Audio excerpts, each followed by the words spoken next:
Глава «Молитвенная помощь страждущим» из книги протоиерея Александра Фисуна «Сквозь тернии к Богу.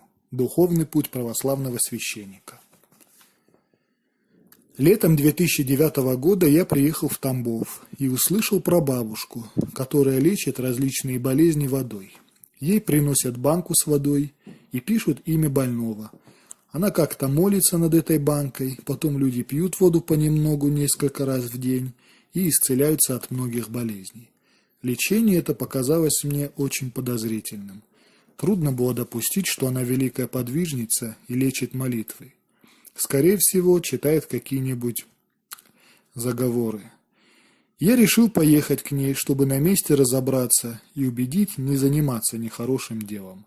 Приехал, поговорил и не нашел ничего нехорошего в ее лечении.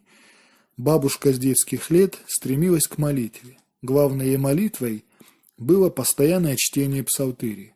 Практически всю жизнь она ежедневно вычитывала всю псалтырь. По благословению старца приняла монашеский постриг и жила монашеской жизнью в миру. В советское время это было нередким явлением, потому что монастырей было очень мало. Ежедневное чтение псалтыри продолжало оставаться ее главным молитвенным трудом. Люди стали обращаться к ней с просьбами молиться за болящих. По благословению своего священника она стала применять воду для лечения. Делала так.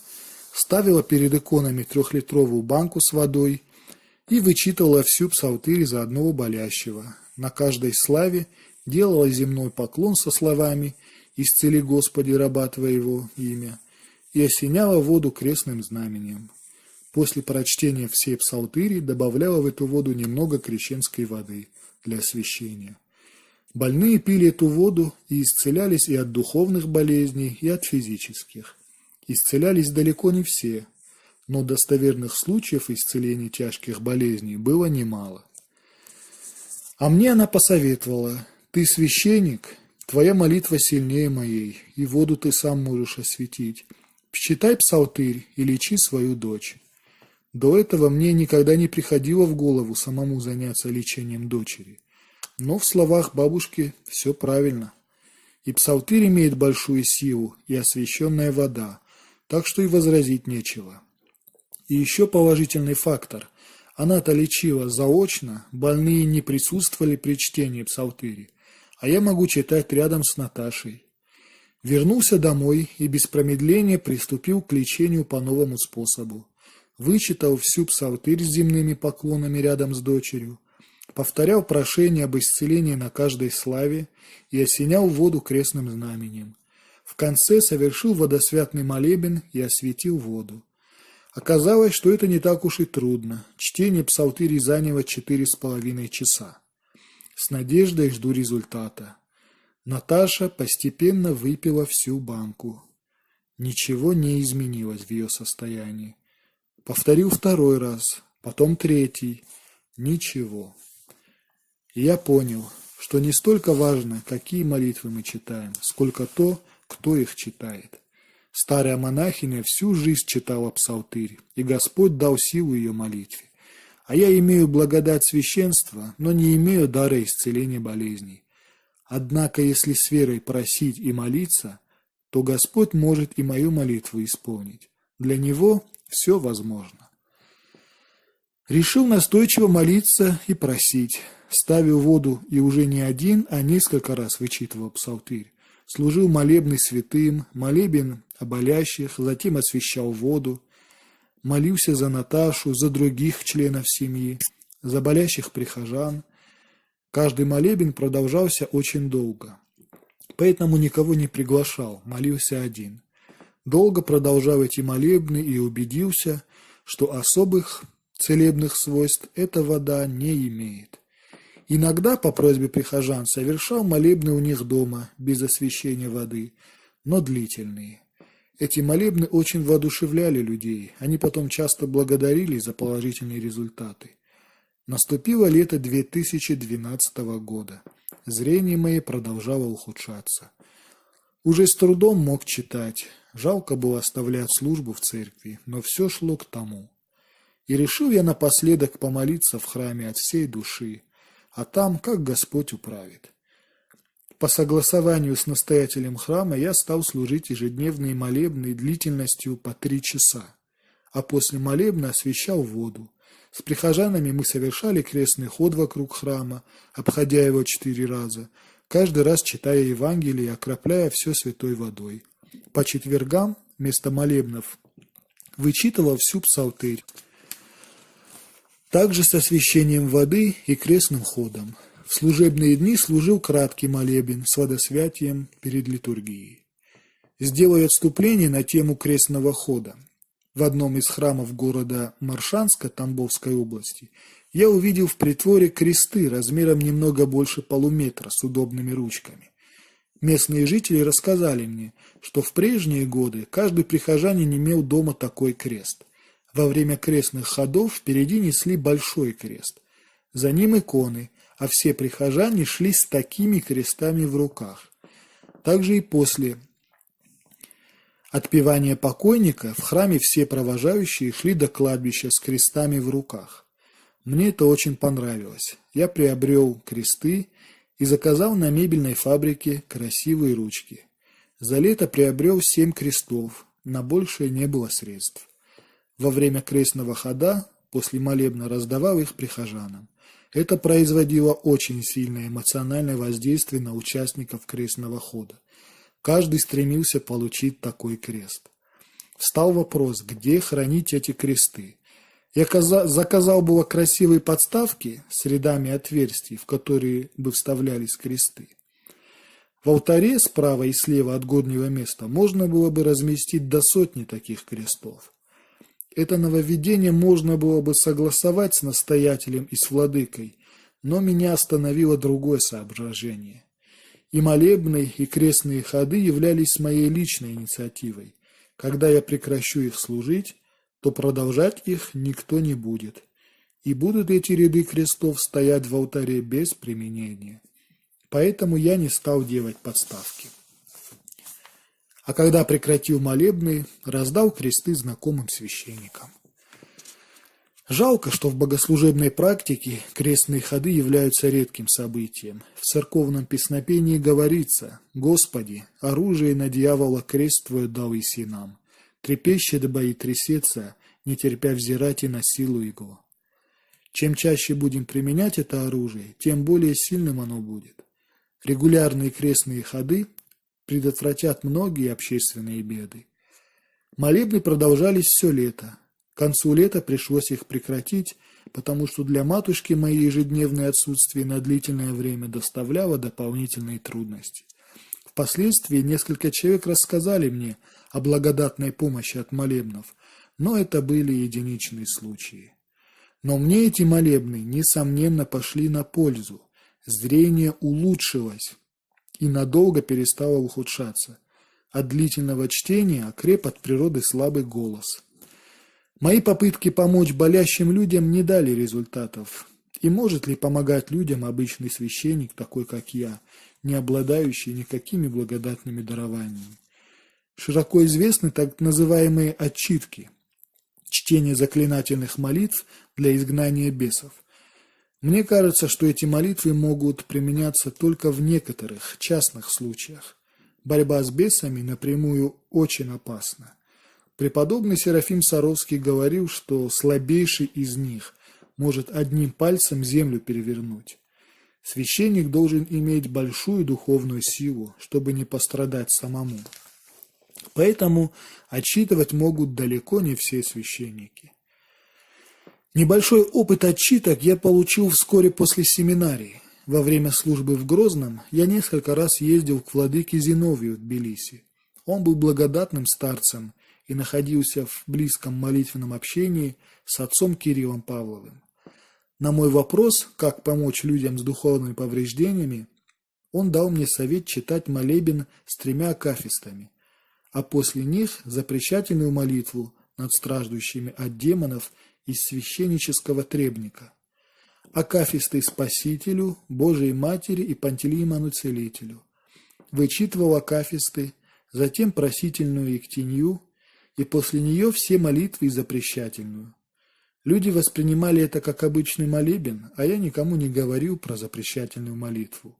Владыка сказал, что на этот молебен нужно обязательно взять благословение правящего архиерея. Я провел несколько таких молебнов со страждущими. Им немного помогало, но мне становилось плохо. Голову как обручем сдавливало. Я быстро шел в алтарь, становился на колени перед престолом и просил другого священника прочитать надо мной какую-нибудь молитву истребника. После этого мне становилось легче.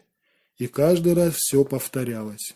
Потом я поехал к владыке Антонию за благословением, но он не благословил продолжать.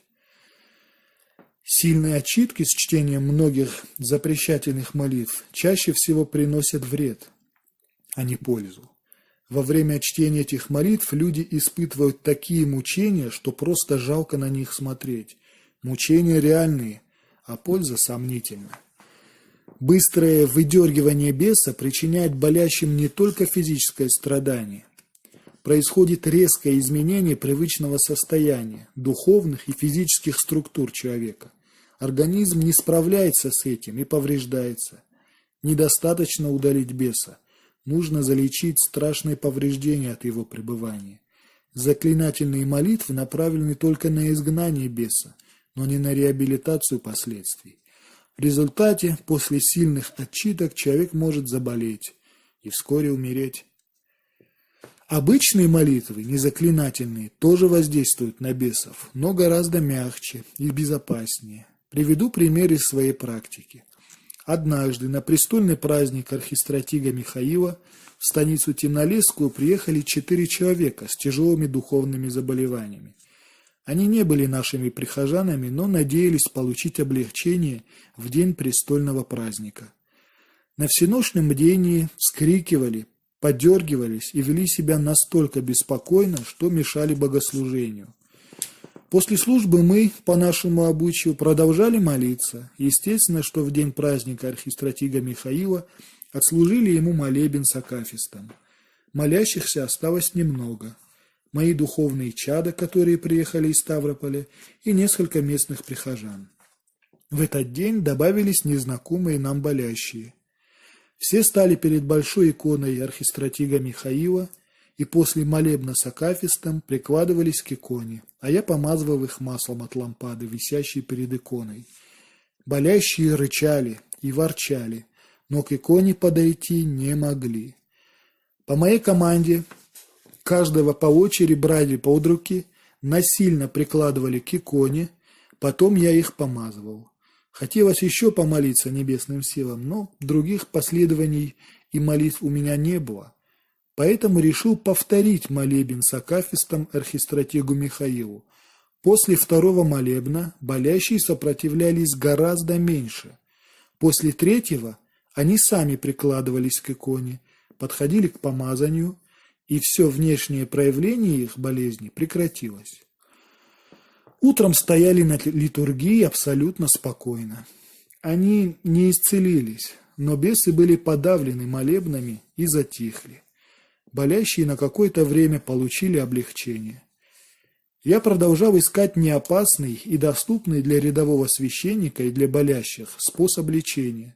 Вспомнил несколько случаев лечебного действия церковного богослужения и таинств. Таинство исповеди всегда приносит облегчение, но иногда и прямо исцеляет. В 1992 году пришел ко мне за советом молодой человек, которого мучили сильные боли в пояснице. Он не мог наклоняться, и когда вошел в дом, не смог снять обувь. Я его разул и провел в комнату. Сесть он не мог. Стоя рассказал свою историю. Работает тренером, занимается с детьми. Не так давно познакомился с восточным учением, которое особое внимание уделяет позвоночнику. Неисправности позвоночника являются причиной всех болезней по этому учению. И он стал выправлять неправильности позвоночников у детей, которые у него тренировались. Неожиданно у самого сильно заболела поясница. Пришел спросить, не знаю ли я какого-то способа лечения. Врачи уже сказали, что ничем помочь ему не могут. Я ответил, что знаю и причину, и способ лечения. Причина в том, говорю я ему, что ты, православный человек, стал искать истину в ложном учении, и не только сам заблудился, но еще и детей начал калечить. Он возразил было, что у детей нет плохих последствий от того, что он правит им позвоночники. Я говорю, что пока нет, а потом обязательно появятся, да такие, что вылечить будет очень трудно. Поэтому Господь и останавливает тебя болезнью, чтобы ты прекратил детей портить, покаялся и обратился к православию. Разговор был более продолжительным. Я передаю его вкратце. Мои слова подействовали. Он полностью осознал свои заблуждения. Я принял его искреннее покаяние и прочел разрешительную молитву. Провожаю его в прихожую, и тут он обнаруживает, что боль в спине исчезла. Свободно наклоняется, обувается, и никакой боли. Радость его трудно передать. Потом приходил еще, благодарил. Болезнь прошла бесследно. Интересный случай целебного воздействия церковного богослужения. Первый случай произошел в 1993 году, когда я 3 месяца служил на петербургском подворье Валамского монастыря. С первых дней пребывания там я заметил пожилую женщину с грудным ребенком на руках. Она ежедневно выстаивала все службы утром и вечером и ежедневно причащала младенца. Рассказала свою историю. Она прожила всю жизнь в больших грехах и не обращалась к Богу. Дочь выросла такой же. Нагуляла ребенка, оставила его на руках матери и пошла гулять дальше. Врачи сказали, что ребенок не жизнеспособный, проживет не более полугода. И только тогда бабушка ребенка осознала свой грех. И теперь она выстаивает все монастырские службы с ребенком на руках, непрерывно кается и молится. Она начала свой молитвенный подвиг незадолго до моего приезда, и все 3 месяца я видел ее в храме. В первые дни я не сомневался в словах врачей. Ребенок выглядел так, что было жалко смотреть. Весь какой-то изломанный, бледный, глаза косят. Через 3 месяца его было не узнать. Он расправился, лежал ровно и спокойно, румяный, глазки смотрели совершенно ровно. И уже не было сомнений, что жизни его ничто не угрожает. Второй случай произошел в самом начале моего служения в женском Никольском монастыре города Малоярославца.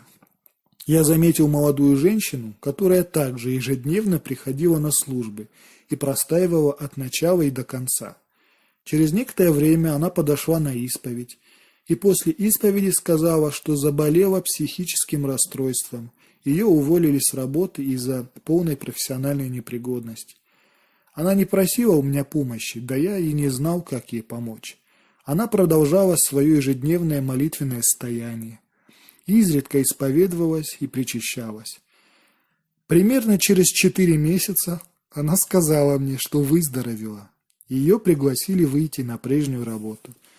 Эти случаи показывают, что сильное покаяние, молитва и постоянное пребывание на богослужении может исцелить самые тяжелые болезни. Конечно, бывают чудесные случаи исцелений и при краткой молитве, но или по большой вере, или по особому произволению Господа. Длительная молитва и терпение могут восполнить недостаток веры. Сказано же в Евангелии, что Царство Небесное усилием берется. Длительный молитвенный труд склоняет Господа на милость. Однако далеко не всегда у болящего есть возможность ежедневно бывать на службах. Или здоровье не позволяет, или монастыря поблизости нет. В приходских храмах ежедневные службы бывают редко. В таких случаях священник должен приходить на помощь болящим. Но как? Стал я размышлять и вспомнил 2 случая быстрой молитвенной помощи из своей практики. Однажды женщина пожаловалась на то, что внезапно стала плохо себя чувствовать. Началось недомогание у нее 2 дня назад, и она попросила совершить молебен у нее дома. Стал читать несколько молебнов подряд: Троице, Господу, Божией Матери и другие. Примерно через 3 часа к концу молебна я заметил какие-то непроизвольные движения у больной. Решил продолжить молитвы на следующий день. Она была только рада. На следующий день, примерно через 2 часа после начала молебна, при чтении акафиста она вдруг упала. Все тело сотрясли судороги, страшные стоны, пена изо рта. Когда это прекратилось, она, растерянная, встала и спросила у меня, что это было. Говорю ей, что, похоже, бес вышел. Она быстро привела все в порядок, продолжили молебен. Помолились еще час, все спокойно. После этого недомогание прошло, и уже несколько лет ее ничто не беспокоит. Видимо, 2 дня назад произошло какое-то духовное повреждение. Оно не успело укорениться, и 2 молебнов оказалось достаточно для исцеления. Второй случай произошел несколько лет назад. Тогда я приехал к одной моей знакомой, живущей далеко от Малоярославца. Она врач, и я изредка приезжал к ней за медицинской консультацией и для совместной молитвы. Увидел ее и удивился болезненному виду. Лицо серое, плечи опущены, постоянное покашливание. Она сказала, что чувствует себя очень плохо и не может оставаться на работе, идет домой. Я решил, не откладывая, пособоровать ее. С каждым помазанным ей становилось легче. К концу соборования прекратилось покашливание, расправились плечи, на щеках появился румянец. Вернулось обычное хорошее самочувствие. Она рассказала о причине болезни. Вчера вечером что-то делала дома, когда зазвонил телефон.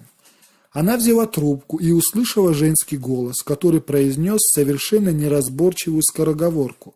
Потом бросили трубку. Ей стало неприятно. Затем появилась слабость. Она решила пораньше лечь спать, но сна не было, а самочувствие быстро ухудшалось. Промучилась всю ночь и из последних сил добралась до работы. А дальше произошло то, что я уже описал. Мы порадовались быстрой помощи Божией, поблагодарили Господа, и я уехал. Но на этом история не закончилась. Потом она рассказала мне, что примерно через 2 месяца к ней на работу пришла девушка и сказала, что такая-то женщина, и называет незнакомое имя, просила передать, что она просит прощения за тот звонок. Моя знакомая сразу догадалась, за какой звонок. Далее просит прощения, что сама не пришла, потому что умирает от скоротечной болезни, и просит помолиться за нее. Сильный заряд злобы был послан, но не успел укорениться. Молитва его отразила, и он вернулся к пославшему его. Закон этот не приложен. Все, что исходит от нас к другим людям, обязательно вернется к нам же. И все доброе, и все плохое.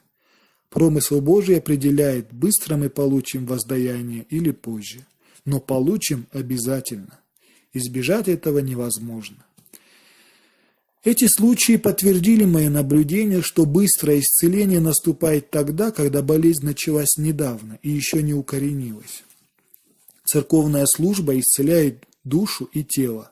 Основным содержанием церковного богослужения являются покаяние, прославление Господа, Божией Матери и святых и прошение о спасении душ наших. Следовательно, и молитва священника должна содержать подобные молитвословия.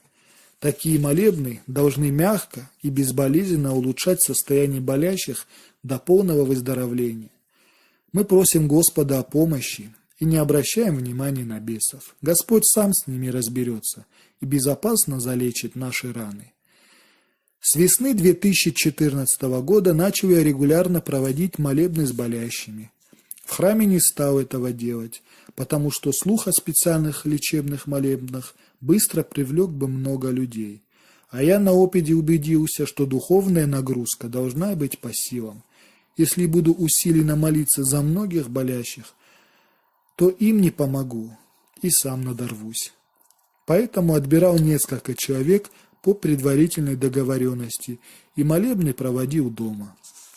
Первые пациенты имели небольшие повреждения и после нескольких молебнов уже не нуждались в продолжении. На смену приходили другие. Ничего особенного не происходило. Однажды обратилась женщина с просьбой помочь ее сыну. Он успешно учился в Москве, но решил расширить свои способности. Нашел в интернете методики психологических тренингов и усердно их осваивал. Кончилось это тем, что он перестал спать. Потом перестал узнавать людей, даже самых близких, и не мог продолжать учебу. Привезли его домой, вел себя возбужденно и агрессивно.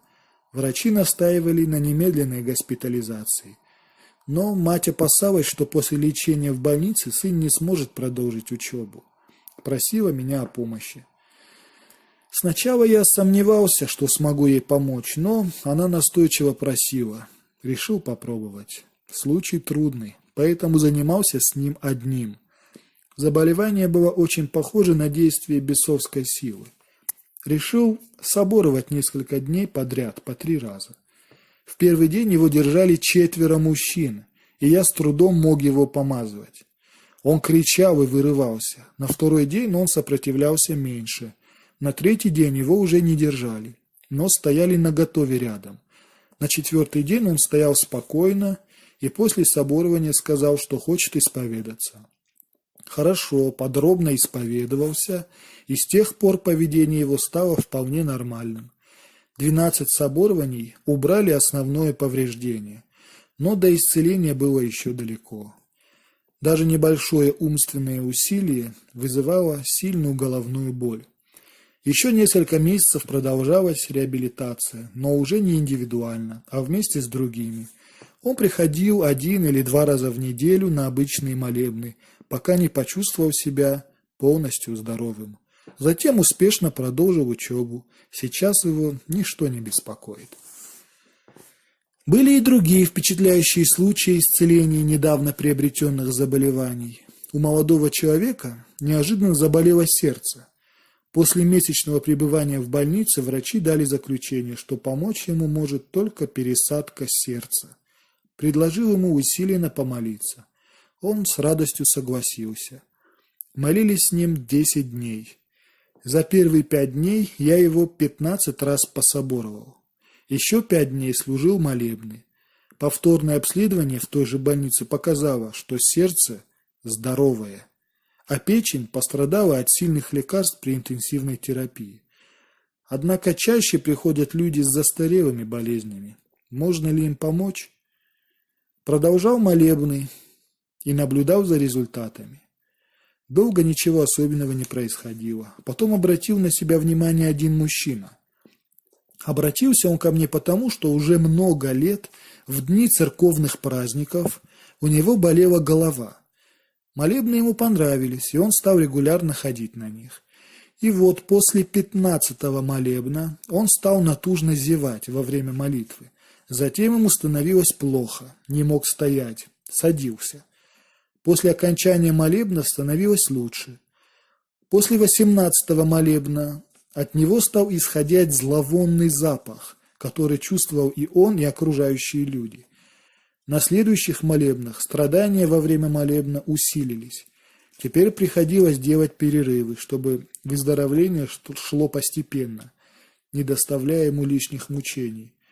Уже нет сомнений, что он излечится полностью, медленно, но безопасно для здоровья. Этот случай свидетельствует о том, что могут излечиваться и давние болезни. Давно, не менее 5 лет назад, обратилась ко мне женщина в тяжелом состоянии.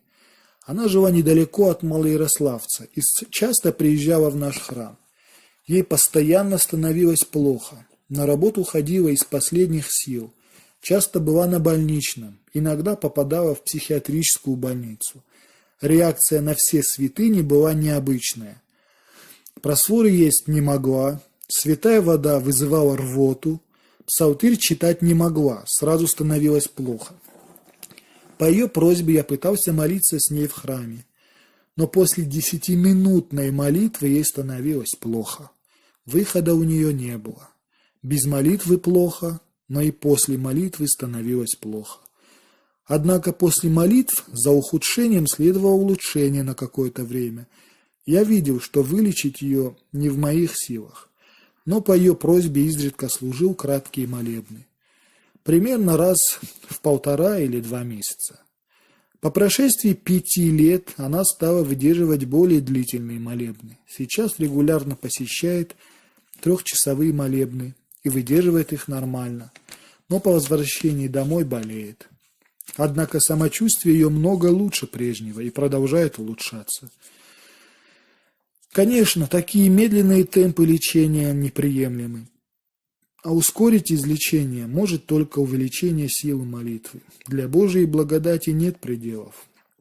Как увеличить силу молитвы? Путь известен. Добродетельная жизнь и постоянная молитва. Преподобный Феофан Исповедник Сигрянский 18 лет женился, но по согласию с женой сохранил целомудрие. Затем они приняли монашество. Жена его в иночестве Ирина угодила Богу и получила дар исцелять болезни. Также и Феофану за благочестивую добродетельную жизнь дана была от Господа благодать чудотворения. Он исцелял болезни и изгонял бесов. И нам нужно стараться по мере сил следовать путем святых подвижников. Думаю, что сила молитвы значительно возрастет, если священник будет ежедневно совершать в храме литургию, крестный ход вокруг храма, молебен храмовому святому, молебны всем чинам святых сил, Троице, Господу Иисусу Христу, Святому Духу, Божией Матери, кресту, ангелам и всем святым.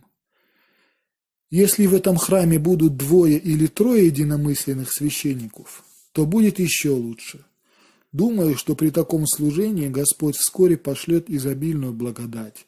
Как она будет проявляться и в каком виде, предсказать невозможно, только Бог знает. Когда священник служит обычные молебны в храме, то нет ограничений на количество молящихся. Благодать Божия помогает священнику исполнять все силы богослужений. При усиленной длительной молитве об исцелении священник вступает в противоборство с силами злобы, и результат зависит от его духовной силы. Это относится не только к заклинательным молитвам, но и ко всем другим. Любая молитва озлобляет бесов. Очень важно для начинающего священника не превысить своих возможностей. Начинать нужно с 1-2 человек. Если нет осложнений, понемногу прибавлять. В трудных случаях лучше заниматься с 1 человеком. Люди просят, хочется всем помочь. Возьму группу побольше, чем духовник благословил. Потом неделю, а то и больше, сам болею. А когда нагрузка по силам, то после молебна силы даже прибывают. И, конечно, нельзя добиться успеха в лечении, если сам болящий не прилагает усилий по исправлению своей жизни, не кается и не молится.